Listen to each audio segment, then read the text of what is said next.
Get beautiful. We gotta welcome you to Hiphoptalkz.com. It's your first night here. You see the wall full of artists, models, whatever. Yeah, we've had anybody that come through.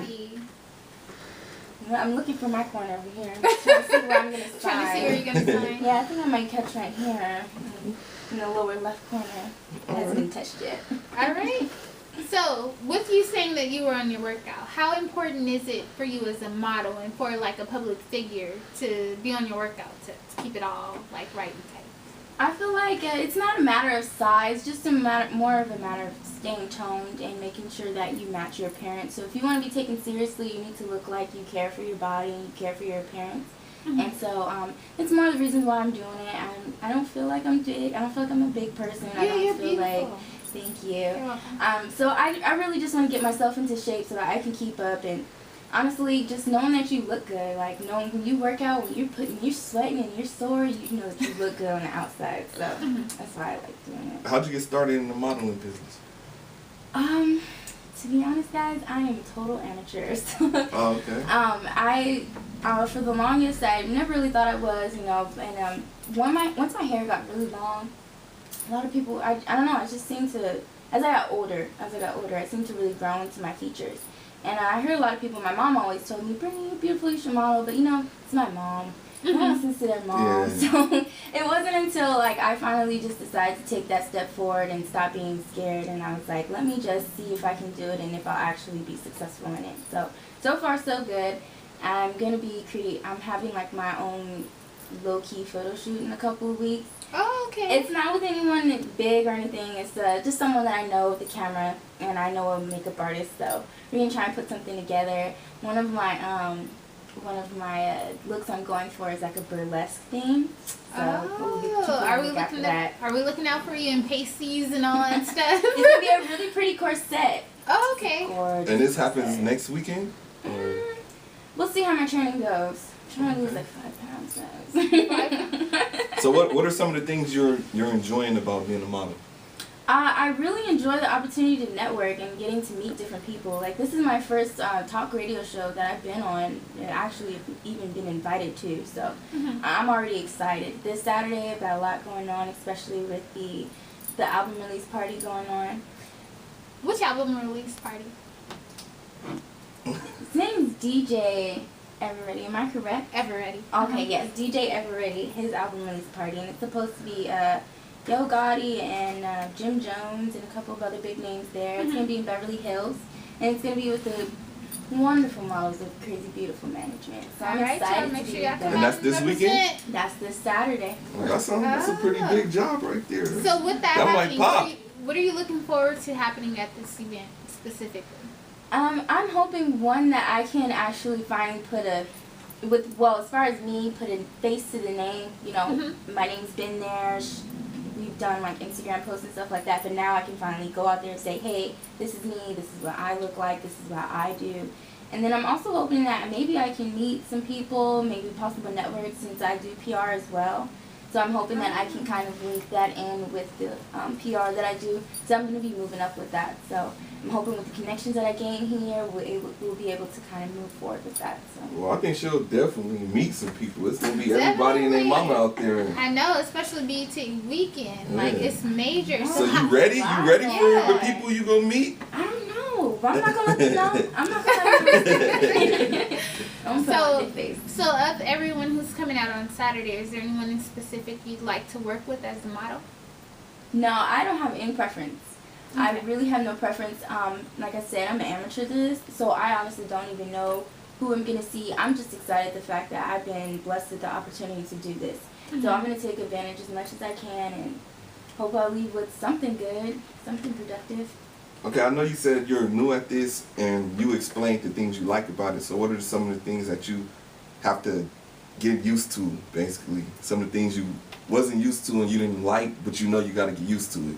The attention. I got to get used to the attention. I've always been even though I've been a free spirit, I've always been a keep to myself type person.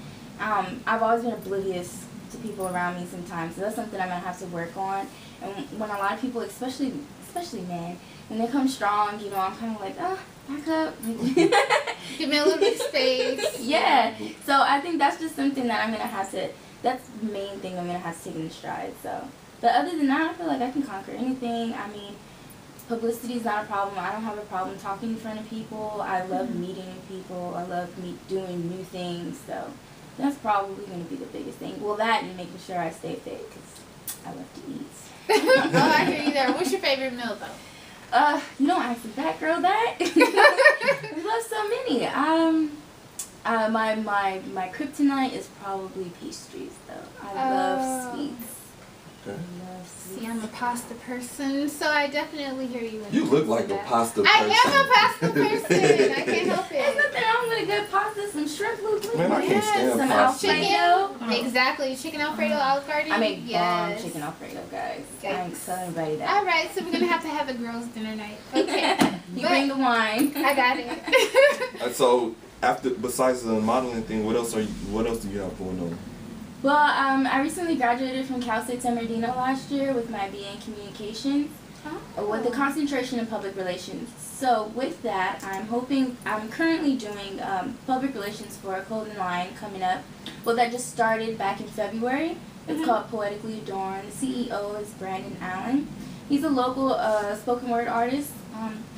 It's a pretty much a faith-based clothing line, and what we do with this clothing line is we put inspirational sayings and quotes on the front of shirts so we can inspire people in our community. And the good thing about this clothing line that I think is different is that whenever you purchase a shirt, another shirt will be donated to the homeless. That's what's up. That's I like awesome. that. Yeah. So is that what drew you to being a PR for that specific company?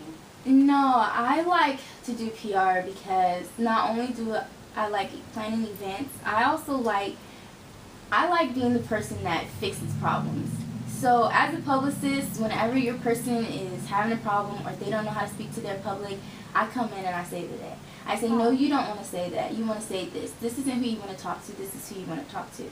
Most people, when they want to become famous or become well known, they just know that they have to get it out there, but they don't know who the audience they need to reach. They don't know what they need to say or anything like that. As PR, that's where I come in and I tell you, okay, so this is what you're doing. This is the demographic you need to reach. This is the area you need to reach. This is the type of gender you need to reach. I also help them with talking to the community because sometimes people don't know how to speak to the public. And they could say one thing and they could mean something, but the public could take it totally different. Exactly, Totally and different. everything will end up left field. Right. And that's the media for you. Exactly. They'll take your words and twist it around. So with you doing that, how would you say that kind of coincides with what you're doing with Crazy Beautiful Management? Well, with Crazy Beautiful Management, I like the fact that it's woman-based. And so with that, there comes ethics. And ethics is a huge thing, especially with PR. It doesn't matter how bad a situation is, as long as you stay ethical, then you can't go wrong. And it's the same thing with the modeling thing. So it's kind of more just about how you present yourself, and I like that because you'll see me with Crazy Beautiful and you know that I hold myself up to a high standard, that I'm a respectable person, and that means that you can respect the company that I'm representing as well. So I feel like those both can kind of coincide with each other. Okay. Yeah, I definitely would agree with you on that. So what are some of the goals that you have as a model right now? That's a good question. That's a good question. I think right now I'm very interested in doing ethnic modeling. I have very long locks that I've had for 13 years, and I feel like they're a huge part of who I am and what people think of me. And so I would really like to just be that model. You don't see very many models with dreads. You don't. And I feel like I can kind of turn that around. And I like to let women know that you can still be beautiful and be your natural self. Growing up, when I first started my locks, I tell people all the time, there's always an ugly phase. And I was in middle school during my ugly phase. So I had a lot of insecurities, I always felt like I was an ugly duckling and things like that. And so now that I've finally been able to blossom into the person that I am now, I want to be able to show other girls and other women out there that you don't have to walk around, you don't have to have weaves, you don't have to do all this extra stuff to be who you are, and you can simply be yourself and still be just as beautiful. So, with that being said, how would you say that you would try and steer the young women nowadays to being in themselves versus, you know, we see a lot of them purchasing the extra hairs and everything like that to enhance their beauty. How would you say that they should be more accepted into being the women that they are? I think that you should find your strengths. Every person has their strengths. Every beautiful person. A lot of times it's their eyes, or it's their face shape, or it's their body. And sometimes it is their hair. You need to find out where your strength is and make sure that you can kind of exploit that. Make that look really good. And as long as you feel confident enough, then it doesn't matter what anyone else says. Because there's people out there who I'm like, how did you manage? How did you manage? But it's because they have the confidence, and you can't tell them that they aren't pretty or that they're ugly. You can't tell them. They'll look at you like, what?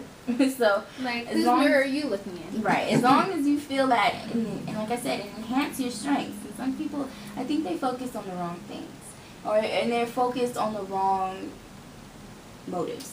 Mm-hmm. So, like a lot of girls, you know, they're trying to find men. They want men to look at me, I'm pretty, show off a lot of skin and all that stuff. And it's not always necessary. Sometimes, my mom always told me less is more, and it's very true. It's still very true. You kind of want to leave people guessing, and I hope that I can eventually show girls that you don't have to be bearing them, like bear it all. Exactly. You don't have to lower your standards and your morals. You can still be respectable and still be a beautiful person. Yeah, especially, I mean, with you being beautiful and then also having your degree, you are setting the standard there. So salute to you today. Would you say that there's a woman that you would like to salute? I mean, it is Salute the Women Wednesdays. Who would you say inspired you to be the woman you are today? The number one woman in my life is my mother. Yeah. I can't talk about her enough. She's a very strong person. If it wasn't for her, I wouldn't be here today. Get a little deep on y'all. But when she was pregnant with me, you know, everyone else told her don't have me. She's the only person who decided to keep me. So I owe my life to her. And she's applauded me. She's been behind me. She's been my number one fan. I wouldn't even have my dress if it wasn't for her. So she's the reason why I got them. She's the reason why I'm in school, why I graduated, because she's my motivation. She is, and I salute to her. Salute to Mom, if you listening, that was precious. She's my soft spot, man. She's my soft spot. That was different though, because a lot of girls come in here. Yeah, I want to thank my weave person. I want to salute my beautician. Yeah. But the thing that I can feel off of you and I can vibe with you is that you're more so like all of your beauty comes from within. How important would you say that would be? I think it's very important because once I do get dolled up, it's like you don't know what to do. You don't know what to do. That's why I keep my makeup low. I don't wear a lot of it because when I do wear makeup, I look like a totally different person. And I like the fact that I can walk around and feel confident in the fact that I'm beautiful because of who I am, not what I look like. Exactly. And when I finally do get dolled up, on occasion, you know, when it's necessary, it's like 110% almost. She took a 10% overboard, ladies and gentlemen. Okay, so what's your social media network where people can hit you up at if they want to like your pictures and book you and have you come out? So I'm on all the networks. Well, not all of them because I'm a little old school. I don't do the Snapchat stuff. Yeah, I had that for years. I left that alone. I had one until someone sent me one of like a rabbit on a dog, like sitting on a dog. I was like, okay, I'm gonna have to get rid of this. How did you do that? Like that's just a little bit too much for me. No, but on Instagram, my name is _Chanel. That's CHANYL, and Twitter, my name's Wicked Ambition. It's Wicked without the E. Ambition. You know, so Brittany, you with you saying that, I understand the spelling of your first name is actually different as well. It is. It's so simple. It's so very simple. It's Britney. I always say just like Britney Spears. Okay. Just like Britney Spears. She's the only other person I know who spells it that way. You want to give any last shout outs before we wrap it up? Go ahead and give a shout out to Crazy Beautiful, of course. Thank you so much for signing me up for this interview. I also want to shout out my clothing line, Poetically Adorned, and my CEO, Brandon Allen, for making this happen. And one more person, Ty Moore, he is the guy who's got me pretty much involved in a lot of stuff that I've been doing with my PR. So if he's listening, shout out to you, Ty. You my homie. Ty, you better be listening. If not, we're gonna repost this so then that way you can hear it. Okay. Hiphoptalkz.com exclusive interview. You just heard it with Britney from Crazy Beautiful Management. Shout outs Crazy Beautiful Management. CBM, we working. Hiphoptalkz.com. Stay tuned in.